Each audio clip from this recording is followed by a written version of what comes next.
Ya, mari kita berdoa terlebih dahulu. Bapa surga, kami bersyukur Tuhan, pemeliharaan-Mu kami dapat bersekutu sampai saat ini, dan saat ini kami kembali melanjutkan untuk pembelajaran kami akan firman-Mu, prinsip-prinsip kebenaran firman Tuhan. Kiranya Engkau tolong kami Tuhan, untuk ini menjadi juga pedoman bagi kami, pelajaran bagi kami sekalian. Dalam nama Tuhan Yesus kami berdoa. Amin. Ya, selanjutnya ini tentang liturgos atau liturgis, pemusik dan juga jemaat. Ya, selanjutnya next. Jadi ini bagian memang sebenarnya banyak ya bagian dari ibadah itu ya. Kita bisa banyak bahas, tapi ini yang pokoknya, yang intinya dan juga yang disampaikan oleh juga pengurusnya kepada saya ya. Jadi liturgis itu secara umumnya itu ada beberapa liturgis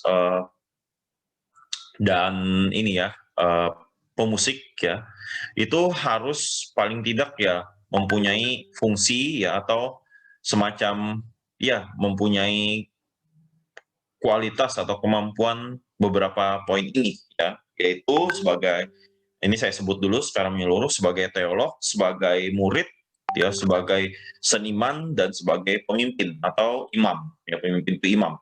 Nah, jadi yang pertama sebagai teolog ya. Nah, ini kita jangan sampai kita itu beribadah ya. Ini penatalayan ya, maksudnya penatalayannya jemaat atau yang mengikuti persekutuan itu bisa dibilang yang nggak kan variatif ya pengenalan teologinya ya. Pengenalan teologinya variatif ya, dan bisa berbeda-beda juga ya. Tapi yang paling penting yang harus pengenalan teologinya itu tepat, itu adalah yang penatalayannya. Ya, penatalayannya itu harusnya yang pertama seorang teolog. Waktu saya bilang seorang teolog bukan ya sekolah teologi ya. Ya itu juga pasti, tapi bukan begitu ya, secara umum nggak semua kan bisa sekolah teologi, tapi artinya menekankan di sini adalah haruslah seorang yang memang mau belajar kebenaran firman Tuhan ya secara mendalam. Jadi bukan sekedar membaca begitu sih, maksudnya sungguh-sungguh merenungkan, memikirkan ya, kebenaran Alkitab itu. Kenapa? Karena tugas dari penatalayan ibadah yang terlibat langsung, yang memimpin ibadah, ya, yang membentuk ibadah, yang mengarahkan ibadah itu, yaitu memastikan bahwa ibadah yang dijalankan itu sesuai dengan pengajaran Alkitab, sesuai dengan Alkitab, sesuai dengan teologi atau pengajaran yang dipercaya ya, pengajaran Alkitab, kebenaran Alkitab. Nah, ini seringkali yang mungkin kita anggap remeh ya. Maksudnya kita mungkin kayak, ibadah-ibadah aja kan, yang penting skill kan. Yang penting kan kamu bisa main gitar. Gak bisa begitu ya. Oh, gimana dong kalau gitu, kalau dia harus benar-benar belajar dulu, berarti harus belajar Alkitab dulu, lalu kemudian apa ya, baru melayani sebagai gitaris misalnya. Ya nggak begitu juga, nggak berarti harus sempurna jadi pemahaman teologinya, enggak, karena memang kita juga pasti belum bisa sempurna. Jadi kita itu belajar, tetap adalah seorang yang harus belajar, yang punya kerinduan mau belajar eh, dasar-dasar Alkitab ya, prinsip-prinsip Alkitab, misalnya doktrin Allah, doktrin Alkitab harus tahu ya, pengakuan iman lah, paling nggak penjelasan tentang pengakuan iman lah, misalnya harus bisa menjelaskan. Aku percaya kepada Allah Bapa, nah dia harus jelaskan ini Allah, lalu Bapa itu bagaimana ya, harus bisa menjelaskan, walaupun nggak sampai panjang nggak apa-apa, tapi ada konsep-konsep teologi yang memang bisa dia nyatakan ya, dia bisa mempunyai satu pandangan teologis ya, kerangka teologi yang jelas ya, jadi bukan yang nggak jelas, sehingga apa, sehingga dapat memastikan dan mengarahkan juga ibadah ini sesuai dengan kebenaran Alkitab. Karena kalau tidak demikian, sekali lagi, ibadah yang tidak berkenan di hadapan Tuhan, yaitu Tuhan sangat ya sangat tidak suka, sangat benci ibadah yang bahkan yang mengatakan diri umatnya, tapi ternyata hatinya jauh daripadaku, kata Tuhan begitu ya. Karena kita sungguh-sungguh meresapi makna teologis dari ibadah. Ya. Nah itu penting. Selanjutnya, nah, mari kita buka ya beberapa ayat ini. Mari kita buka Ibrani 11 ayat 3.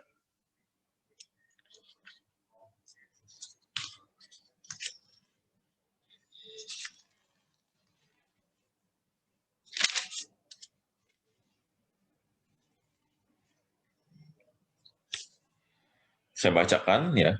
Karena iman kita mengerti bahwa alam semesta telah dijadikan oleh firman Allah sehingga apa yang kita lihat telah terjadi dari apa yang tidak dapat kita lihat. Dan kita buka satu lagi ya, Mazmur 19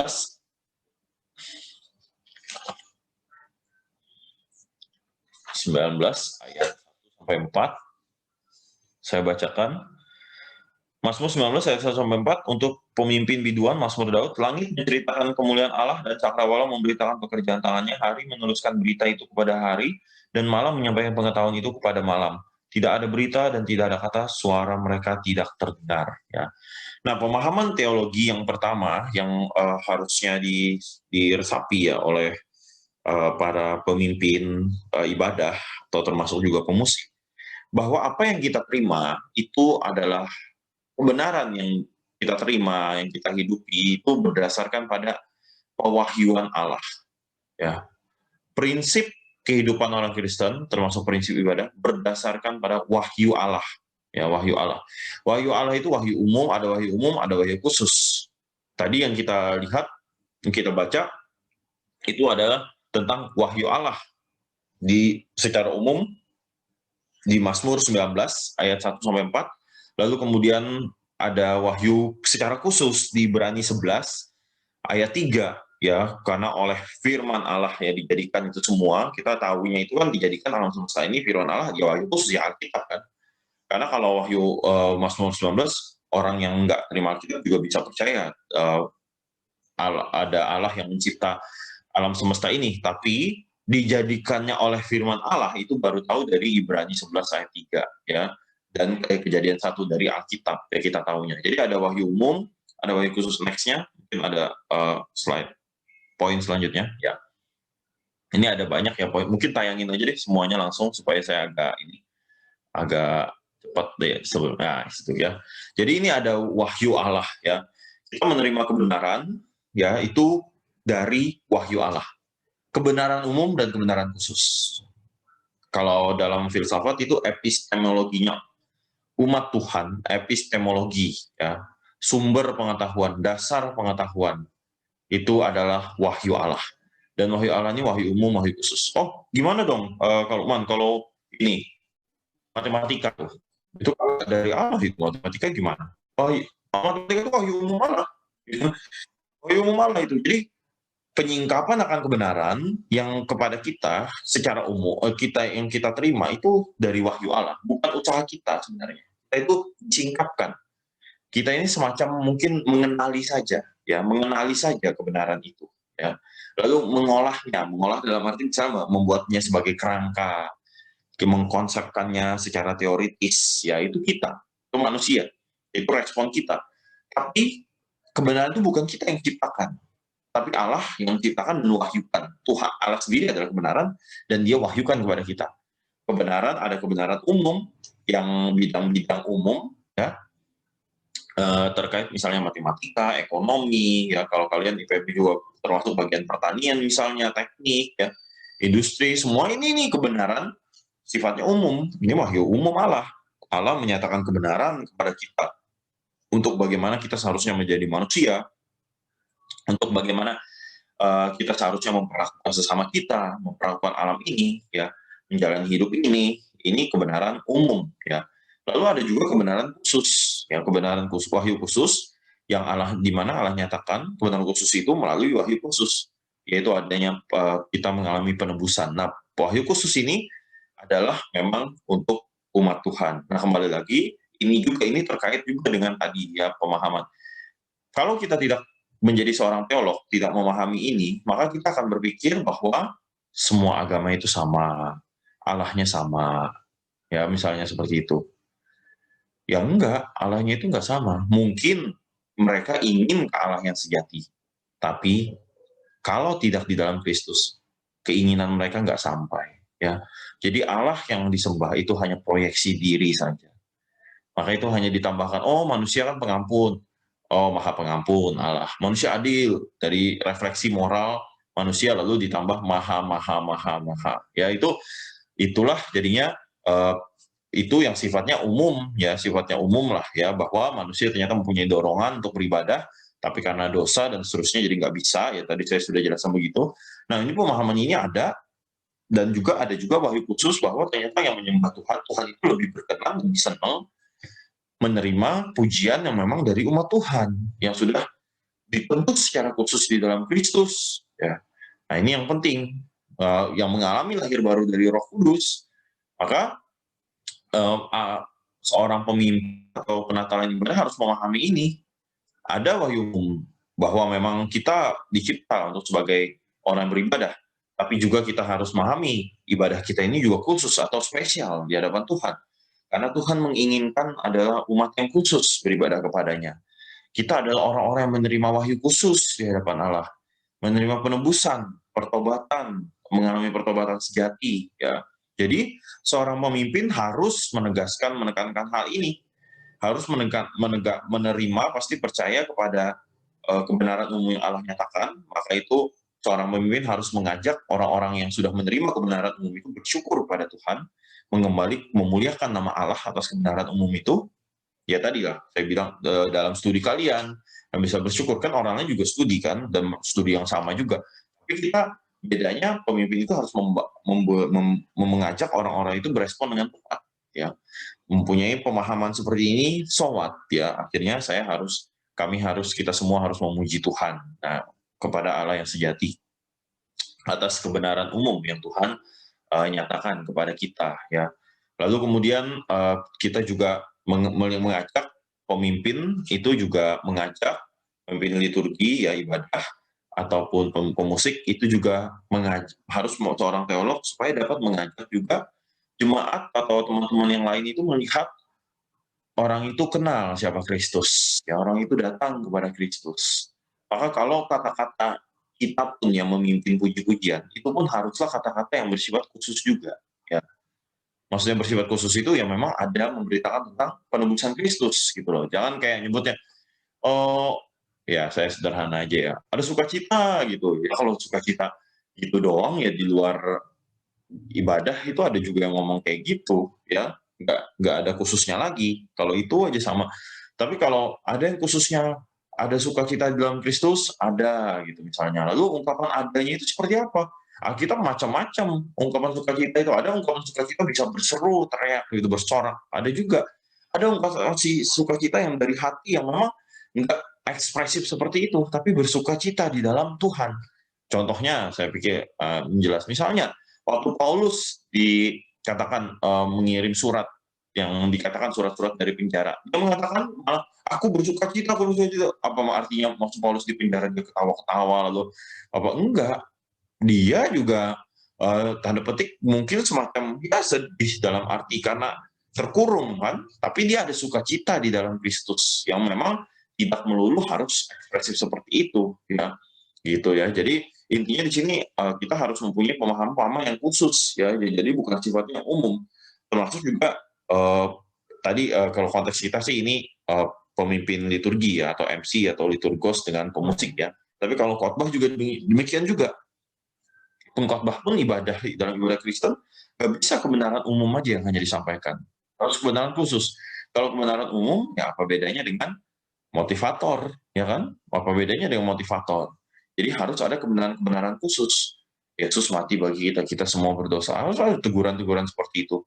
Ya, pengakuan akan kedaulatan Allah, ya, mengajak orang datang kembali kepada Tuhan, bertobat dasar, dan melihat semuanya itu ada anugerah dan iman dan seterusnya. Itu kebenaran-kebenaran khusus yang hanya bisa dapat kita terus konsepsikan kalau kita adalah memang seorang yang belajar kebenaran Alkitab. Ya, jadi seorang liturgos dan pemusik itu jadilah seorang yang mencintai kebenaran Alkitab, belajar kebenaran Alkitab, ya, ikut pelajaran Alkitab, rajin membaca Alkitab, rajin menggali benar. Ini bukan hanya sebenarnya liturgis khusus, orang yang belum sebagai liturgis sama pemusik juga nggak apa-apa, ya, bagus juga. Cuman saya tekankan di sini karena seringkali liturgis itu hanya menekankan skill. Ya, kadang-kadang skillnya, oh dia, kenapa kamu nggak jadi MC hari ini, nggak jadi liturgis? Aduh, saya nggak pede. Wah, cuma alasannya nggak pede gitu ya, gimana? Jadi yang liturgis itu yang pede-pede aja. Waduh, Yang paling pede ya ini nih kalau ditulis di online kita kan, ya ini mungkin paling pede misalnya. Nggak gitu kan. Ya, jadi bukan dasarnya tuh bukan pedenya, oh dia sudah sering, udah pro dia aja, ya nggak kayak gitu. Ya, jadi bukan hanya skill gitu, skill itu iya, tapi skill itu kan bertahap perlu. Tapi yang dasar yang paling perlu itu ini, ya seorang yang memang mencintai kebenaran kita, menggali kebenaran kita, itu dulu. Nanti skill itu akan lebih mudah untuk akan berkembangnya. Ya, tenang aja. Kalau kita sudah banyak dapat firman Tuhan, sudah ngerti, lalu kita diskusi waktu kalian KTBK atau kalian diskusi firman Tuhan, wah ini sudah kalian lihat ini sudah oke dia pemahamannya oke, tanyain, ajak dia bisa jadi MC nggak atau apa nggak gitu. Kalau dia memang sudah sungguh itu, tapi skillnya gimana? Kan dia pemalu nggak apa-apa, bisa belajar pelan-pelan. Ya jadi soal utamakan itu ininya ya, ini yang prinsip dulu. Sebagai kebenaran kitabnya itu, pemahaman akan kebenaran kitab itu yang diutamakan, bukan skillnya saja, ya skillnya saja. Selanjutnya, next, ya sebagai murid ya, ya langsung aja poin-poinnya nggak apa-apa. Oke, nah jadi yang pertama ini ditekankan bahwa sebagai murid artinya para liturgos, pemusik, ya penata-layan, haruslah orang yang sudah lahir baru bertobat. Maksudnya yang sudah jelas gitu ya, sudah jelas mengaku percaya Yesus Kristus ya, bukan yang ragu-ragu lagi ya. Kita buka ya Roma 10:10 sudah tadi ya. Coba kita buka Yohanes 3 ayat 3.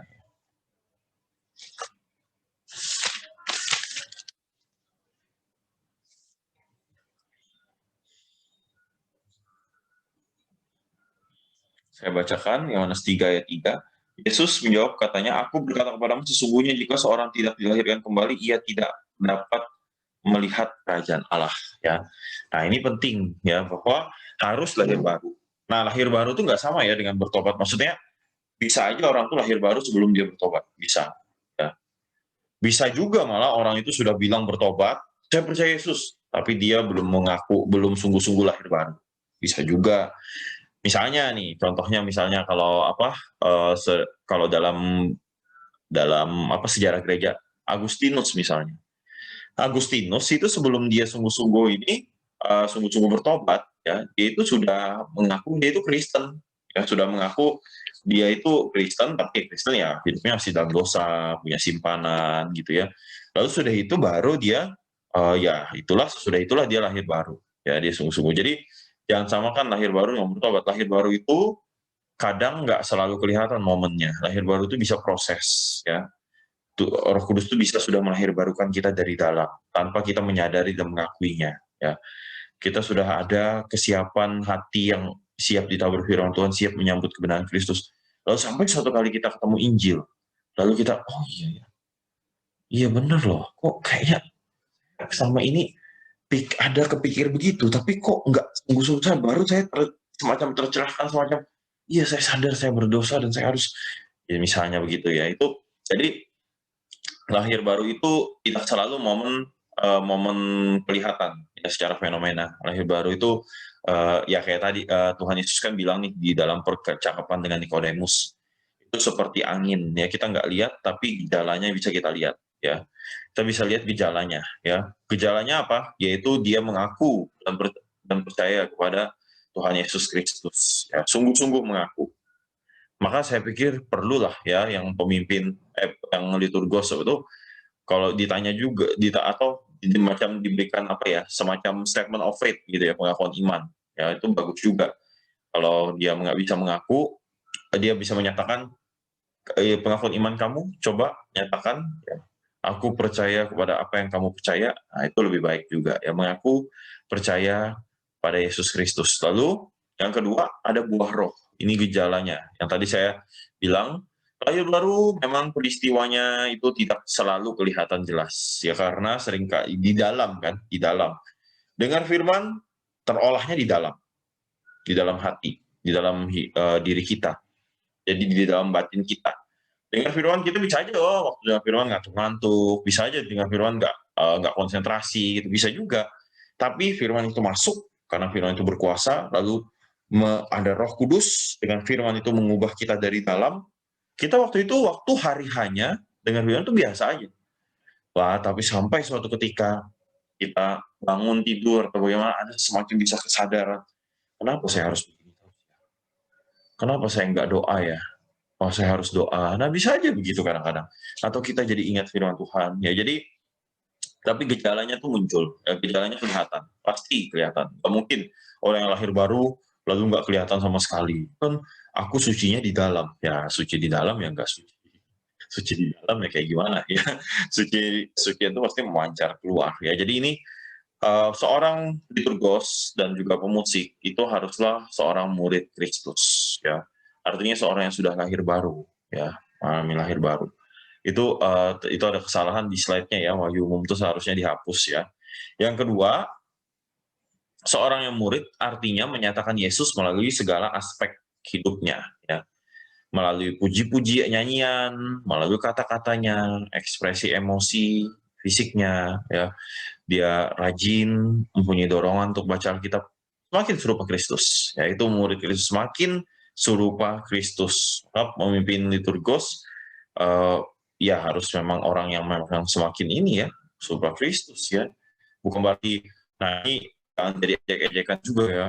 Oh, dia aja yang jadi liturgos, oh dialah yang paling suci di antara kita. Waduh, jangan jadi ejek-ejekan yang kayak begitu juga ya, maksudnya tuh ya kita pun kalau kita jadi lulus mempunyai dorongan untuk semakin lebih hidup berkenan di hadapan Tuhan ya. Kalau ada orang-orang yang liturgi gitu ya, liturgos atau musik yang hidupnya itu masih tidak berkenan, ya tentu kita nggak ada yang sempurna ya, pasti kita ada aja tuh dalam dosa itu pasti, tapi maksudnya tuh dalam hal-hal tertentu lah ada tahap-tahap di mana kita bisa sempurna gitu ya. Emang nggak sempurnanya 100% tuh nggak sepenuhnya gitu, belum, nanti ketika kita ketemu dengan Tuhan, tapi kita bisa mencapai kayak 90%, 95% ya. Waktu saya sebut 90%, 95% itu artinya gini, bukan berarti berarti percaya Kristusnya tuh, jadi saya 90%-nya sempurna, lalu 5%-nya doang percaya Kristus, lalu masuk surga gitu. Bukan begitu, sekali lagi semua anugerah. Itu semua anugerah. Tapi bukan berarti anugerah itu ketika kita sudah menerima anugerah, lalu hidup sembarangan. Bukan. Ketika kita menerima anugerah, kita dimampukan untuk hidup benar di hadapan Tuhan. Dan kemampuan hidup benar itu sekali lagi itu dari Tuhan. Kemampuan hidup benar itulah yang akan mengantar kita semakin lebih baik setiap harinya. Yang saya sebut tadi sampai bisa 95% misalnya. Jadi orang Kristen sejati pasti akan hidup berkenan, semakin berkenan. Semakin dia menjelang akhir hidupnya semakin berkenan. Ya. Buktinya jelasnya kayak gini, semakin bahwa kalian kalau merenung gini aja, sederhana, kalian bisa list lah dosa-dosa yang lalu yang pernah kalian lakukan di dalam sepanjang hidup kalian. Misalnya tahun lalu aja, daripada kelamaan ya. Tahun lalu, lihat, nah dari dosa-dosa yang pernah terjadi tahun lalu itu, yang kalian lakukan tahun lalu, apakah ada yang berkurang di tahun ini? Ya, misalnya, oh tahun lalu tuh saya masih sering bohong. Setiap hari saya bohong, 360 lebih hari. Lalu sampai tahun ini, kita lihat lagi, wah saya enggak. Atau saya janji enggak akan, misalnya gitu. Ya kita harus gitu. Itu namanya misalnya, ini sederhana aja ya. Bisa lebih baik gitu. Oh mampu enggak kita enggak bohong? Saya percaya masih mampu. Ya, di dalam anugerah Tuhan masih mampu. Ya, atau ya kalaupun ada nanti kelepasan akhirnya kita jatuh tuh, itu semacam ini ya, terlepas gitu aja ngomongnya ya. Jadi bukan yang beda lagi kebohongannya dengan yang tahun lalu, kebohongan terus menerus sengaja lalu dengan intensional gitu, bohong gitu ya, dengan maksud memang bohong. Tapi yang tahun ini mungkin karena apalah nggak sengaja misalnya tuh kita hitung-hitung ternyata jumlahnya jauh lebih sedikit dari tahun lalu misalnya. Nah itu contohnya, pasti ada ya perubahan-perubahan seperti itu ya. Menyatakan Yesus melalui segala aspek kehidupan. Itulah tugas seorang murid dan itulah juga yang harusnya menjadi uh, peran atau kita semua yang sebagai liturgos dan sebagai musik. Nah, selanjutnya, ya nggak apa-apa, tuh lewat aja ya, sebagai seniman ya. Sebagai seniman ya langsung semuanya itu sebagai seniman ya. Oh saya belum itu ya, koreksi ya ininya ya. lihat slide saya dulu ya. Mungkin saya ada miss buat slide-nya.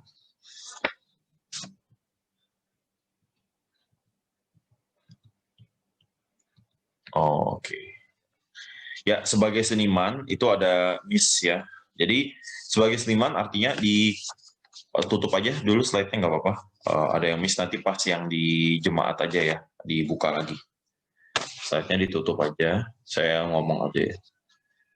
Ya, jadi sebagai seniman artinya mempunyai seorang liturgis dan pemusik itu harus mempunyai juga kemampuan di dalam hal musik. Ya, maksudnya paling nggak ya misalnya nyanyi nggak fales gitu kan, kayak gitu misalnya. Atau bisa mempunyai daya kreativitas juga ya dalam hal musiknya, dalam hal seninya ya. Dan bisa juga mengapresiasi keindahan dari musik-musik Kristen ya, maksudnya lagu himne, lagu ibadah kita ya misalnya. Jadi jangan hanya sekedar, jadi musik itu nggak hanya sebagai lewat saja gitu, enggak. Ya, jadi sebagai seniman artinya kita terus bertumbuh di dalam mengapresiasi ya keindahan musik di dalam ibadah Kristen ya. Nah, ini juga yang terkait karena manusia sebagai gambar rupa Allah, Tuhan itu mencipta manusia sebagai gambar rupa Allah dengan daya kreativitas ya yang bisa dinikmati bersama dan untuk memuliakan Tuhan. Jadi bukan berhenti pada menikmati bersama. Maka itu kita nggak bisa juga, oh yang penting kan hati, nyanyinya fals-fals. Ya itu hati memuji Tuhan itu gimana nyanyinya fals-fals, main musiknya salah-salah.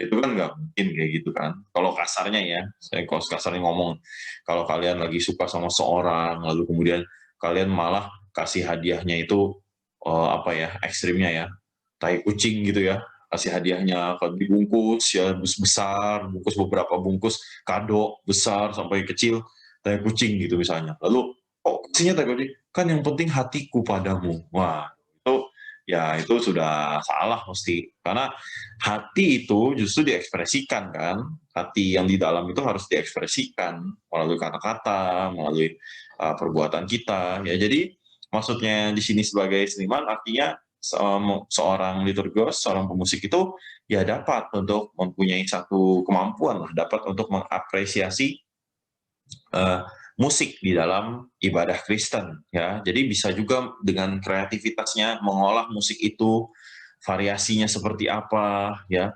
Ini hal-hal yang memang lebih kebanyakan yang ke praktis ya. Dan secara umum pun kita bisa menikmati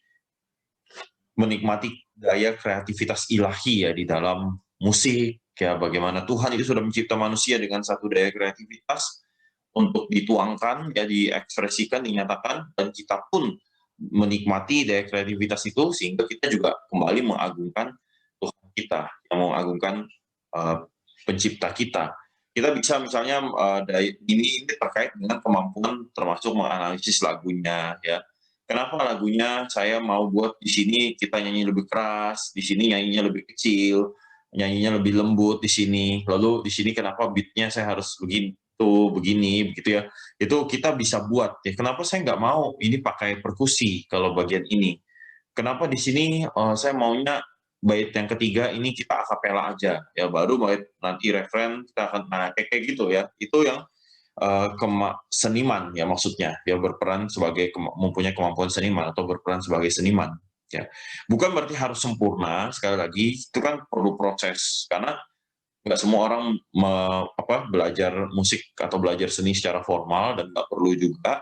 Jadi paling nggak tapi tahu lalu terus memikirkan yang terbaik bagaimana daya kreativitas keindahan seni ini boleh dinyatakan secara maksimal dan kita bisa menikmati Tuhan melalui keindahan seni dalam ibadah ya.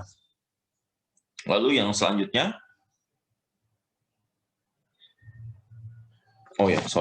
selanjutnya pemimpin ya. Yang seorang pemimpin ya, nanti baru yang terakhir sebagai jemaat, itu juga ada salah slide-nya ya. Jadi seorang pemimpin ini sebagai imam ya, berarti seorang liturgos dan juga seorang pemusik itu juga adalah seorang imam ya, sebagai imam. Imam artinya sebagai pengantara ya, berperan sebagai pengantara dari jemaat kepada Allah itu ada imam, ya, atau anggota kepada Allah itu imam. Maka penting sekali. Imam itu pengantara juga ditekankan adalah kekudusan, ya, kehidupan yang berkenan di hadapan Tuhan, ya, menjadi orang yang dapat juga menjadi sandaran bagi rekan-rekan yang lain, ya, juga bisa untuk juga mendoakan yang lain, ya, membawakan orang-orang yang mengalami pergumulan, kesulitan untuk didoakan, yang menjadi pengantara antara Allah dengan manusia, ya. Jadi antara manusia dengan Allah, antara Allah dengan manusia. Ini penting, imam, ya, termasuk juga pemusik. Jadi jangan dipikir, nah, ini penting. Penghiburan yang disampaikan itu jangan dipikir itu hanya sekedar sebagai imam itu jangan sekedar kayak kalau saya ngomong gitu loh, ngomong aja, ya, ngomong lalu kemudian saya doain dia, ya itu kan berperan sebagai imam mengantar dia kepada Allah, itu juga. Tapi maksudnya sebagai imam di sini adalah bahkan melalui memimpin ibadah, ya, mengarahkan jemaat itu, ya, anggota kita, teman-teman kita itu melalui ibadah ini datang kepada Tuhan, siap hati datang kepada Tuhan, mengenal Allah yang sejati. Ya, nah ini penting. Ya, ini yang harusnya kita jangan sampai lupa. Jadi perannya imam pengantara itu bukan peran personal aja, tapi komunal juga, ya. Berperan secara komunal, membawa seluruh jemaat ini melalui puji-pujian, nyanyian, kita mempersiapkan untuk mendengarkan firman Tuhan nantinya, ya itu penting sekali. Pemusik juga begitu. Martin Luther ada mengatakan begini. Martin Luther mengatakan puji-pujian itu ada dua, bukan puji-pujian ya, firman Tuhan itu ada dua, ya, ada dua di dalam hal pemberitaannya. Ada firman Tuhan yang disampaikan melalui kata-kata melalui khotbah, ada firman Tuhan yang disampaikan dengan kata-kata secara puitis, ya, di dalam nyanyian, ya, itu kata Martin Luther, ya. Jadi seorang imam ini juga, seorang pemusik itu juga bisa menyampaikan kebenaran firman Tuhan, ya.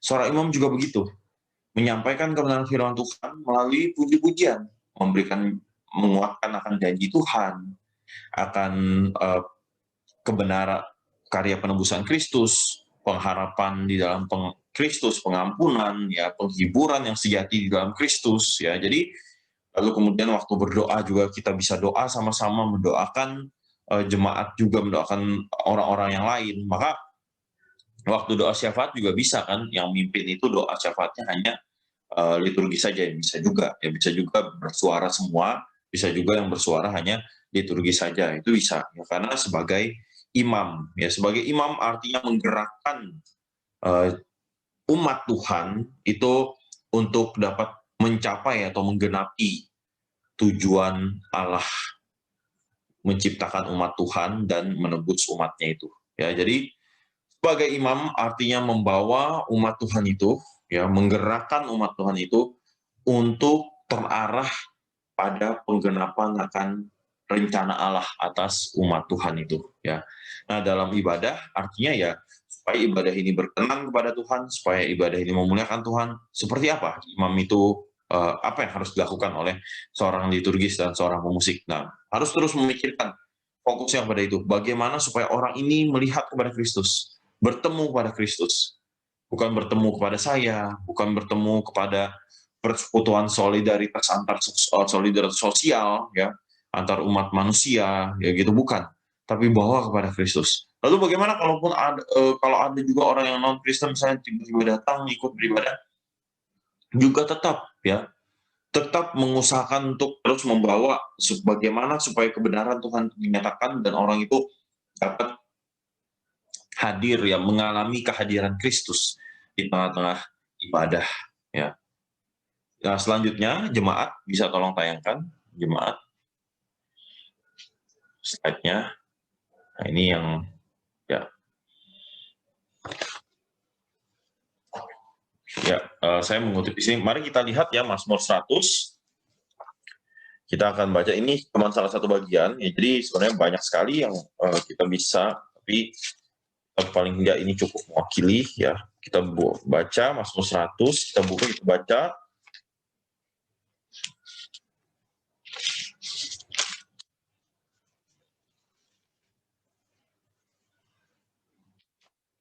seorang yang lain ya bacakan bagi kita yang belum belum tanya, belum ngomong, siapa ya?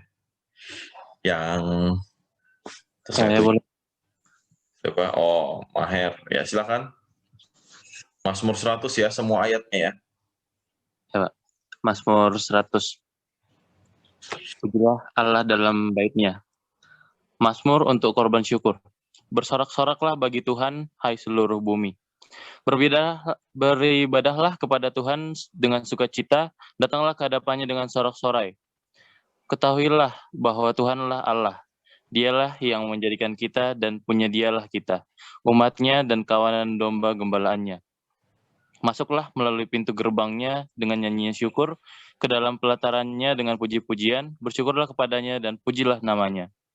Sebab Tuhan itu baik, kasih setianya untuk selama-lamanya dan kesetiaannya tetap turun-temurun. Ya. Nah, ini contoh lah ya yang secara jelas juga dinyatakan gimana sih sikap jemaat ya untuk datang beribadah pada Tuhan. Ada banyak di sini ya. Saya bahas dulu yang di sini ya di Mazmur 100 yaitu bersorak bagi Tuhan. Ya, bersorak bagi Tuhan, memuji Dia, mengagungkan Dia ya. Jadi sikap jemaat itu adalah memang datang untuk mau memuji Tuhan, untuk mau menyanyikan pujian bagi Tuhan, untuk bersorak kepada Dia, untuk berseru kepada Tuhan. Itulah sikap jemaat datang kepada Tuhan ya. Lalu kemudian yang kedua, beribadahlah kepada Tuhan dengan sukacita. Sukacita, beribadah dengan sukacita. Jadi ekspresi sorak-sorai itu dinyatakan juga dengan sukacita, merupakan ekspresi sukacita. Ada juga yang sorak-sorai bisa juga kesedihan juga bisa ada ya. Tapi di sini di dalam Mazmur 100 diungkapkan yaitu dengan sukacita ya. Dinyatakan ini adalah sorak-sorai, ini adalah ungkapan sukacita di hadapan Allah ya. Nah, ini yang kita seringkali juga pertanyaannya gini ya. Gimana saya bisa sukacita kalau saya sebelum ibadah saya sudah mengalami kesusahan, terus saya datang beribadah kepada Tuhan, saya sulit terus saya sukacita karena saya begitu berat banyak pergumulan. Jadi saya harus ngapain? Ya harus bersukacita. Ya maksudnya bersukacitanya itu gimana? Bukan berarti kalian akhirnya memasang senyum-senyum terus, ketawa-tawa terus, lalu nyanyi teriak-teriak terus ya, keras, bukan. Tapi artinya kita mengarahkan hati kita yang sedih itu kepada sukacita yang sudah Tuhan sediakan. Ya, jadi persoalan kita itu jangan lebih besar daripada, jangan sampai kita pandang lebih besar daripada sukacita karya penebusan Kristus. Iya, benar, memang pasti berat. Bukan berarti kita harus menipu diri dan pura-pura di hadapan, bukan. Tapi arahkan itu sehingga kita, ayo hai jiwaku, mengapa engkau gelisah? Bersukacitalah. Ya, itu kata pemazmur juga begitu ya. Pemazmur juga mengajarkan berkata-kata kepada jiwanya. Kenapa engkau bersedih hai jiwaku? Ya, berharaplah kepada Tuhan. Nah, ini maksud saya seperti ini ya. Maksud pemazmur itu seperti itu. Yang bersukacita, bersorak-sorai kepada Allah itu artinya mengarahkan hati.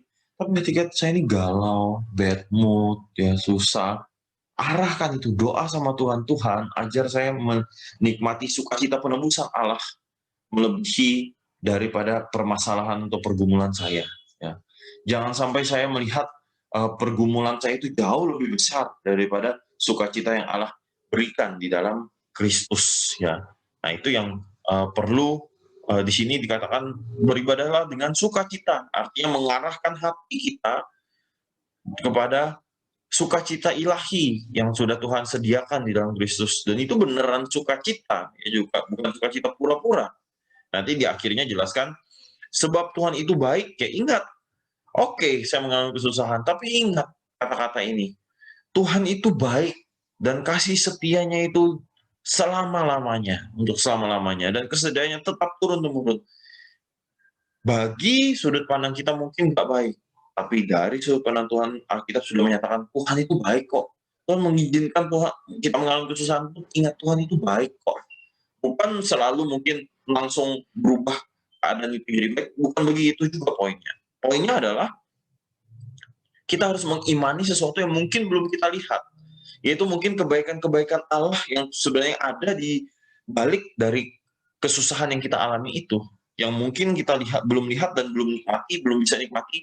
Kita harus mengarahkan kepada hal itu sehingga kita dapat bersukacita, ya, kita dapat bersukacita. Lalu ketiga, ketahuilah bahwa Tuhanlah Allah, Dialah yang menjadikan kita dan punya Dialah kita umatnya dan kawanan domba gembalanya. Ini ada dengan sikap apa artinya? Dengan sikap dengan sungguh-sungguh menyadari, dengan pengenalan yang tepat siapa Allah dan siapa kita. Ya, nah ini yang penting juga, ya, karena kita seringkali lihat Allah itu adalah itu kalau di sini kan disebutnya Allahnya sebagai gembala, ya, lalu kita adalah dombanya. Dia adalah Tuhan kita dan kita adalah umatnya. Kita ini punya Dia, ya. Pengenalan ini pengenalan yang tepat. Allah itu kalau sederhananya begini, Allah itu bukan pembantu kita, bukan. Dan Allah itu bukan kita yang kendalikan, kita yang punya Dia, bukan. Tapi kita yang punya Dia, yang punya kita, ya. Dia yang mempunyai kita, bukan kita yang mempunyai Dia, bukan kita yang berkuasa mengontrol, mengendalikan Dia, tapi Dia yang berkuasa atas kita. Dia yang mempunyai hak milik atas kita, ya. Jadi kesadaran yang kedua, sikapnya sebagai jemaat adalah dengan sungguh-sungguh, dengan kesadaran akan pengenalan yang tepat siapa Allah dan siapa kita. Allah adalah Tuhan kita, Tuhan kita, dan kita adalah miliknya. Kita adalah miliknya. Ini seharusnya menjadi penghiburan bagi kita, ya, bahwa kita ini menjadi penghiburan bahwa kita dimiliki oleh Allah yang Maha Kuasa. Bayangkan siapa yang bisa menghentikan kita, ya, tanda petik ya, kalau sederhananya begini saya ngomong, siapa yang bisa menghentikan kita? Karena kita dimiliki oleh Allah. Kalau kita kan, misalnya nih, kalau punya papa tuh papa yang berkuasa, atau bos kita lah, kita kerja di tempat pekerjaan yang bosnya juga hebat gitu ya, berkuasa, ditakuti orang, lalu sukses. Lalu kita dekat sama orang itu juga, wah kita sebut, kamu kerja di mana? Kita bangga kan, ya. Kita bangga, saya kerja di sini, saya dekat lagi sama dia. Wah kita nggak ada orang yang macam-macam atau menganggap remeh kamu kan. Ya itu, kita ini seperti numpang gitu loh. Ketika Tuhan itu mau menebus kita, lalu menjadikan kita itu miliknya, kita itu numpang nama Dia, numpang penghormatannya Dia, sehingga Dia yang terhormat, kita pun numpang kehormatan Tuhan. Jadi kita pun dipandang terhormat. Dia yang kudus, kita pun dipandang menjadi kudus, ya, karena kita adalah punyanya Dia. Kita bukan yang sudah ditebus Kristus, bukan lagi milik setan atau milik dalam kehidupan dunia yang berdosa atau milik kita, tapi milik Tuhan yang suci, yang kudus, sehingga kita pun kudus di dalam Dia, ya. Lalu selanjutnya, ya, silahkan, yaitu ada yang kesulitan ya untuk cuacanya. Selanjutnya, ya, lalu ayat yang keempat, masuklah melalui pintu gerbangnya dengan nyanyian syukur, ya. Nyanyian syukur dan puji-pujian, bersyukurlah dan memuji, ya, bersyukur dan memuji ini sikap jemaat juga. Sikap kita datang beribadah kepada Tuhan itu adalah dengan mau memuji Tuhan dan mau bersyukur. Apa berarti saya nggak boleh menyampaikan keluhan saya? Ya nggak apa-apa, sampaikan keluhan kepada Tuhan itu oke, ya, tapi jangan sampai lupa untuk kita bersyukur. Karena kadang-kadang yang terjadi malah sebaliknya, yaitu kita banyak mengeluh tanpa kita bersyukur, ya. Ketika kita datang beribadah kepada Tuhan, kita seharusnya adalah seorang yang lebih banyak bersyukur daripada seorang yang banyak mengeluh, ya. Seorang yang banyak memuji Tuhan daripada seorang yang menghina atau tidak menghormati Tuhan. Sikap kita datang beribadah haruslah orang yang sungguh-sungguh mau memuji Tuhan, mau bersyukur kepada Tuhan atas segala kebaikan Tuhan. Nah, yang kelima ini alasan, ya, alasan dari semuanya itu mengapa? Karena ingat, Tuhan itu baik. Jadi ketika kita itu datang beribadah kepada Dia, ada dasar, ya, dasar yang perlu kita terus ingat, yang perlu kita katakan juga bahkan kepada diri kita. Itu kasih setianya untuk selama-lamanya. Ah Tuhan, aku susah, aku lagi bergumul. Ingat firman Tuhan, katakan pada diri kita, ingat, jiwaku, hai diriku, ingat Tuhan itu baik, kasih setianya sampai selama-lamanya. Ya, jadi kita dapat datang dengan sikap yang mau dibentuk oleh Tuhan, dengan tenang mau dipimpin oleh Tuhan. Ya bukan kalau kita terus mengeluh, kita tidak sanggup melihat kebaikan Tuhan, sulit kita dapat menikmati ibadah kita dengan sungguh-sungguh. Sulit kita memperoleh berkat-berkat yang baik dari ibadah kita. Ya. Tapi kalau kita dapat datang dengan sungguh-sungguh di hadapan Tuhan, dengan ucapan syukur, memuji Dia, dan dengan terus menyadari Tuhan itu baik. Kasih setianya selama-lamanya. Ya, kasih setianya selama-lamanya. Kita akan penuh syukur. Firman itu masuk, itu akan indah sekali mengubah kita. Dengan mulus, dengan nyaman sekali merubah kita. Hati yang lembut siap ditabur kebenaran firman Tuhan. Bukan hati yang penuh curiga. Wah, firman Tuhan ngomong kayak gini, jangan-jangan hamba Tuhannya nih nggak mau begini, nggak mau begitu. Waduh, ya itu nggak bagus kayak seperti itu. Ya, itu bukan sikap yang tepat, tapi harus sikap yang lembut, yang mau dibentuk oleh Tuhan. Ya, karena menjadi ingat Tuhan itu baik. Saya nggak bisa lihat sekarang, tapi janji Tuhan itu jelas kok. Pasti sepanjang sejarah sudah jelas kenyataan itu. Kenapa saya tidak percaya? Karena sejarah menyatakan Tuhan memang Allah yang layak dipercaya. Maka saya pun harus datang dengan sungguh-sungguh menyadari Dia itu bermaksud baik untuk saya. Jangan dicurigai, ya, bukan dipenuh kecurigaan datang kepada Tuhan. Atau misalnya datang, wah ini datang lagi kepada Tuhan nih, kayaknya Tuhan nih supaya pengen dia sepi, ya, pengen ada yang memuji Dia, memuliakan Dia, gitu ya, berpikir seperti itu. Ya, demikian sikap umat Tuhan yang sejati. Sikap umat Tuhan sejati adalah menyadari Tuhan itu baik. Nah, walaupun sulit, dengan keadaan yang tidak terlihat baik sekalipun, dia sungguh-sungguh dapat mengarahkannya, beriman kepada sesuatu yang mungkin sulit untuk dia lihat itu. Ya, itu. Demikian ya kalau dari Mazmur 100, ya, nah sedikit saya ada mengutip ini dari John Calvin, ya ini semacam meringkas ya. Jadi kalau beribadah itu kita harusnya bagaimana? Yaitu dengan true and zealous godliness, ya, dengan kesalehan sejati, kesalehan berapi-api, kesalehan yang tekun, yang gigih, ya. Jadi bukan kesalehan yang palsu dan bukan kesalehan yang sesaat, bukan. Lalu to contemplate, fear and worship His Majesty, ya. Untuk kita merenungkan akan kemuliaannya, merenung dengan takut, merenungkan itu dengan sikap takut dan gentar akan kemuliaan Dia. Ya, ini majesty ini kata-kata yang indah sekali. Maksudnya gambaran kemuliaan itu bukan hanya soal indah, menyenangkan, bukan. Tapi kemuliaan yang indah itu juga kemuliaan yang menggetarkan, kemuliaan yang menakutkan. Menakutkan itu bukan menakutkan ngeri, ya, takut seperti hantu, bukan. Tapi ketakutan yang lebih besar daripada ketakutan kita, ya. Ketakutan yang agung, ya. Ketakutan yang membuat kita itu hormat, respect, ya, dan sungguh-sungguh mau hidup benar di hadapan Sang yang mulia itu, ya. Lalu selanjutnya John Calvin mengatakan to participate in His blessings. Kita datang beribadah untuk berbagian, menerima anugerahnya. Ibadah itu jadi sarana anugerah kita juga. Maka saya percaya, walaupun mungkin dia tidak terlalu mengerti firman Tuhan, ya, maksudnya dari khotbah mungkin sulit mengertinya, walaupun dia mungkin nyanyinya sedikit-sedikit begitu, tapi masih lebih baik orang yang beribadah demikian daripada yang tidak beribadah sama sekali. Ya, kadang-kadang ada yang, saya kan nggak ngerti, lalu nggak beribadah, nggak ngerti firman Tuhannya, nggak beribadah, nggak suka musiknya, nggak beribadah, ya, nggak suka persekutuannya, lalu nggak beribadah.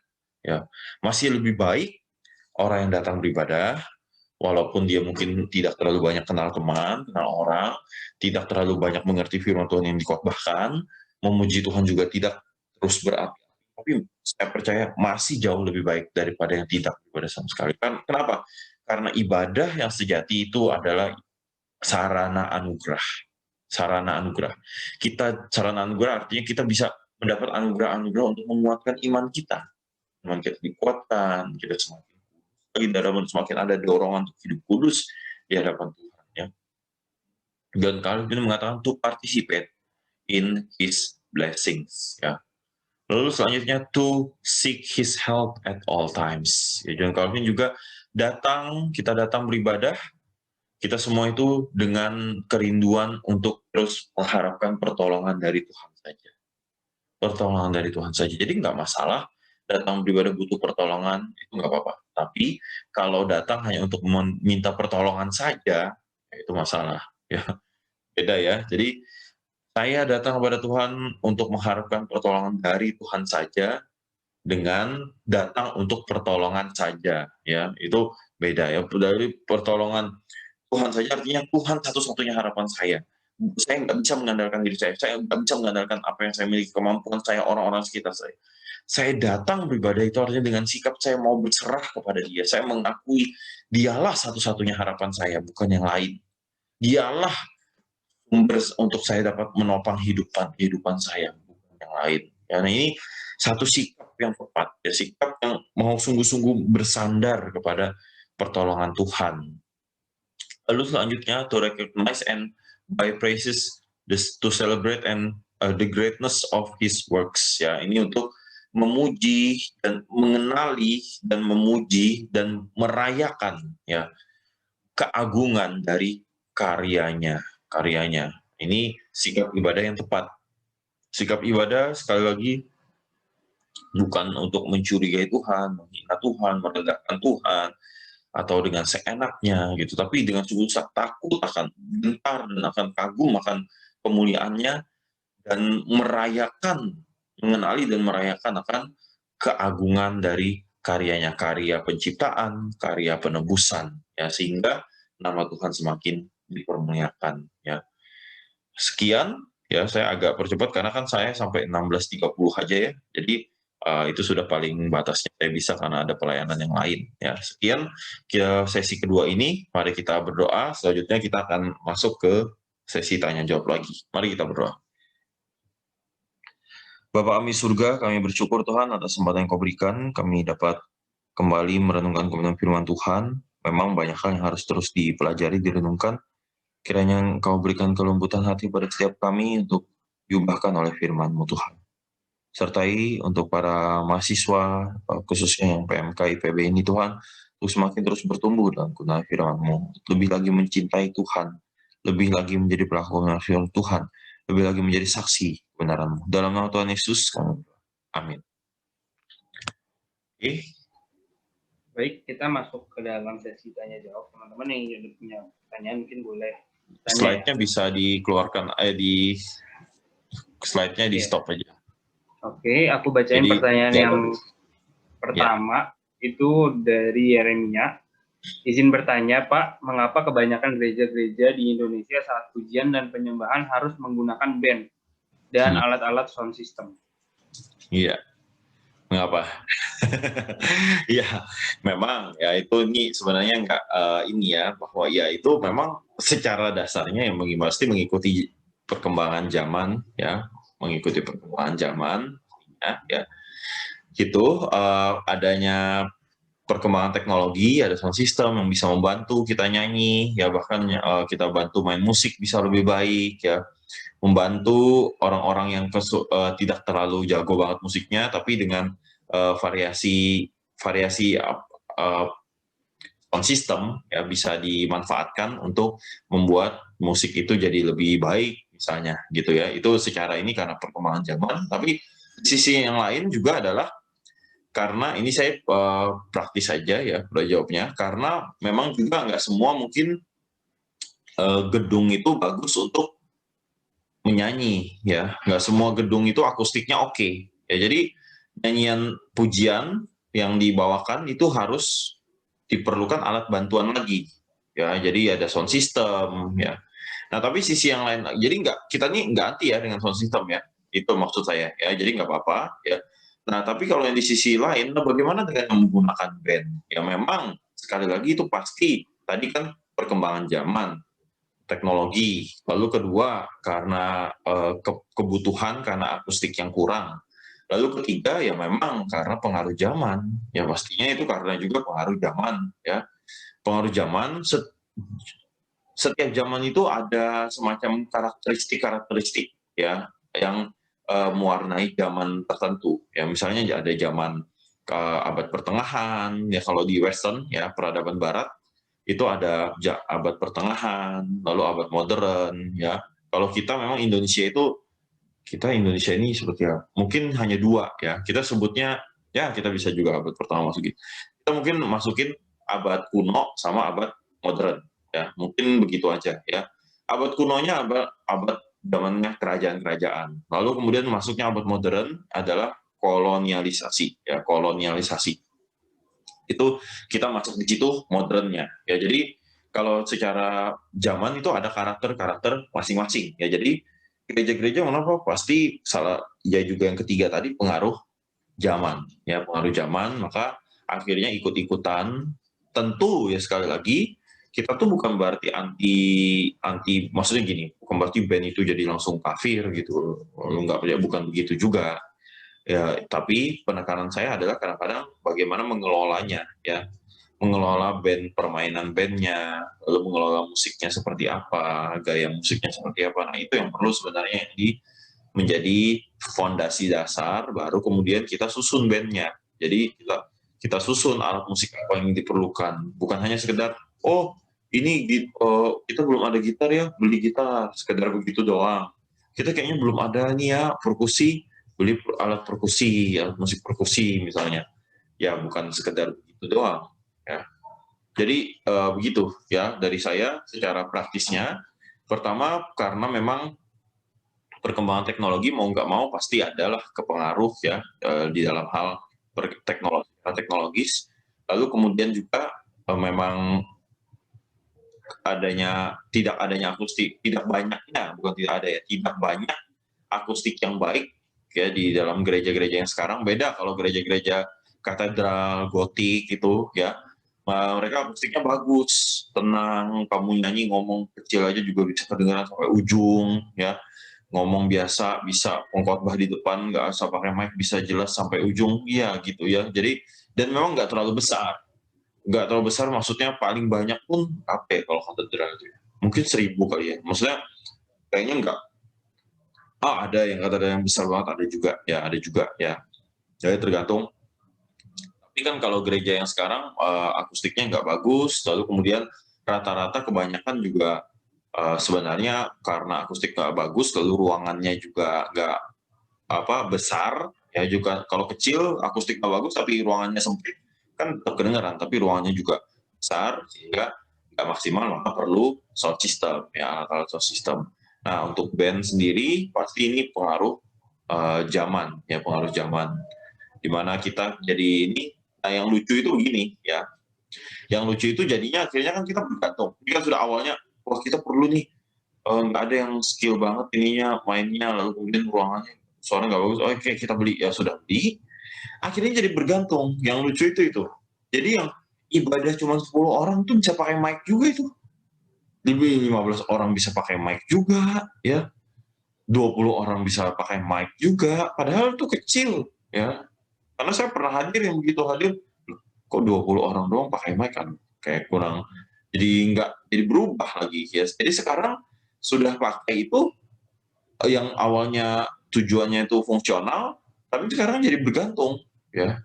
Jadi bergantung sampai yang jadi nggak tahu lagi ini fungsi ini semacam harus ada, itu harus ada begitu ya. Nah ini sudah tepat. Oke, demikian ya. Apa jelas Yeremia? Kalau ada mau tanya lagi atau tanggapan lagi boleh ya, silahkan.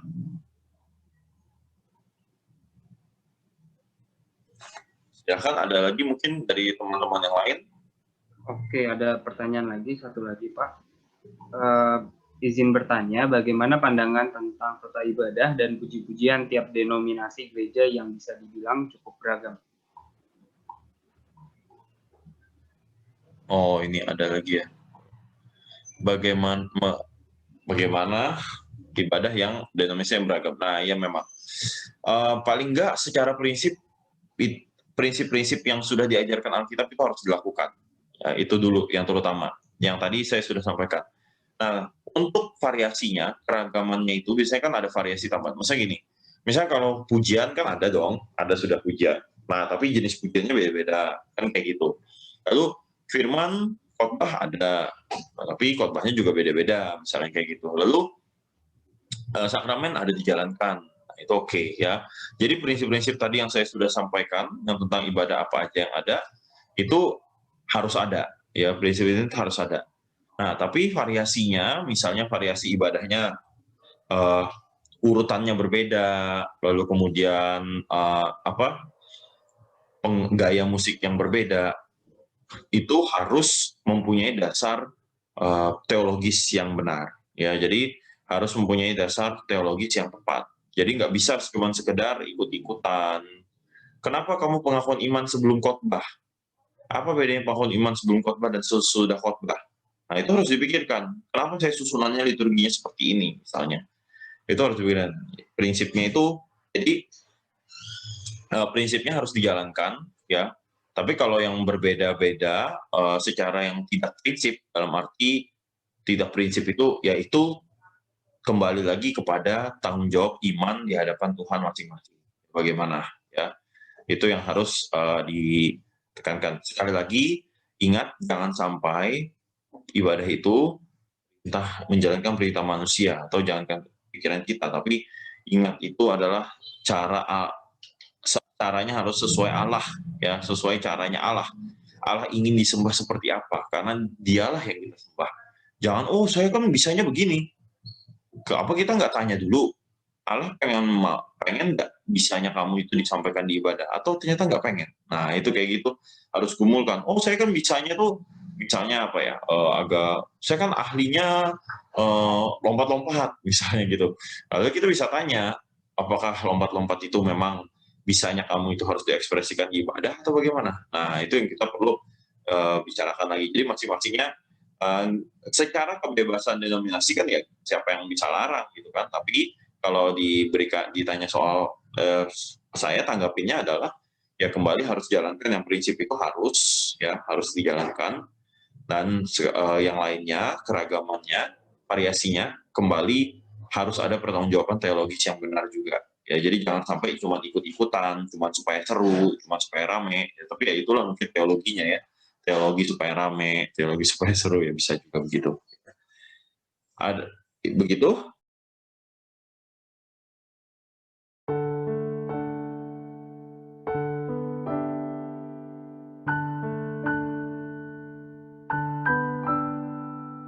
Great is thy faithfulness, O God.